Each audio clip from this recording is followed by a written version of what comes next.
இந்த பதிவு பேஷண்ட்ஸ் எத்தனை தடவை எக்ஸசைஸ் பண்ணணும்னு பெரிய கன்ஃபியூஷன் இருக்கும். அதை பற்றி தான் கிளாரிட்டி கொடுக்க போகிறேன். ஸோ பேஷண்ட்ஸ் ஒரு நாளைக்கு 3 தடவை எக்ஸசைஸ் பண்ணால் ரொம்ப நல்லது. ஃபர்ஸ்ட் சினாரியோ 2 தடவை பண்ணுறது கம்பல்சரிங்க.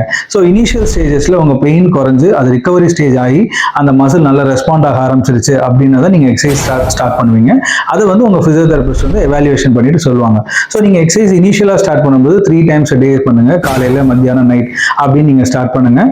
ஒரு நல்ல மசில் ரெஸ்பாண்ட் ஆகி நல்ல ஸ்ட்ரென்தனிங் ஆயிடுச்சு அப்படின்ற ஒரு ஸ்டேஜ் வரும்போது நீங்கள் அதை ட்வைஸ் a day மாற்றிக்கோங்க. காலையிலையும் நைட்டும் பண்ணுங்க. ஏன் காலையில் நைட்டு கம்பல்சரி பண்ணணும்னு சொல்கிறோன்னா, நீங்கள் நைட் பண்ணும்போது இந்த டே ஃபுல்லாக இருந்த ஸ்ட்ரெஸ் லெவல்னால மசில் ஏதாவது டயர்டுனா இந்த எக்ஸசைஸ் பண்ணும்போது அதை இம்ப்ரூவ் பண்ணும். ப்ளஸ் நீங்கள் வந்து நைட் ஃபுல்லாக ஸ்டிஃப் ஜோன், அதாவது பாடி வந்து மூவ்மெண்ட்டே இல்லாமல் ஸ்டிஃப்னஸ் ஜோனுக்கு போச்சுன்னா அதை அவாய்ட் பண்ணுறதுக்கு தான் இந்த நைட் வந்து எக்ஸசைஸ் பண்ண சொல்கிறது.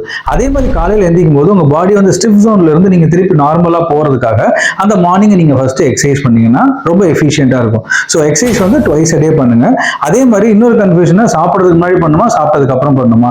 நார்மலாக எக்ஸசைசஸ் பார்த்தீங்கன்னா அப்டமன்ல பண்ணுற எக்ஸசைஸ்லாம் வரும்போது குப்புறப்படுத்து நீங்கள் பண்ணணும் போது சாப்பிட்டுட்டு பண்ணீங்கன்னா அது கஷ்டமா இருக்கும். அதனால தான் நீங்கள் வந்து சாப்பிட்றதுக்கு முன்னாடி எக்ஸசைஸ் பண்ணுங்கன்றது ரொம்ப கரெக்டான ஒரு ஃபேஸாக இருக்கும். அதை ஃபாலோ பண்ணுங்க. இந்த எக்ஸசைஸை முடிஞ்ச வரைக்கும் லைஃப் டைம் பண்ணுங்க. அதுதான் உங்களுக்கு பெனிஃபிஷியலாக இருக்கும். அப்போ தான் அந்த எக்ஸசைஸோட பெனிஃபிட் வந்து 100% நீங்கள் வந்து ஈல்டு எடுக்க முடியும். ஸோ எக்ஸசைஸ் ரெகுலராக பண்ணுறாங்களா அந்த ஃப்ரெண்ட்ஸுக்கு இந்த ரீலை ஷேர் பண்ணுங்க, அவங்களுக்கு யூஸ்ஃபுல்லாக இருக்கும்.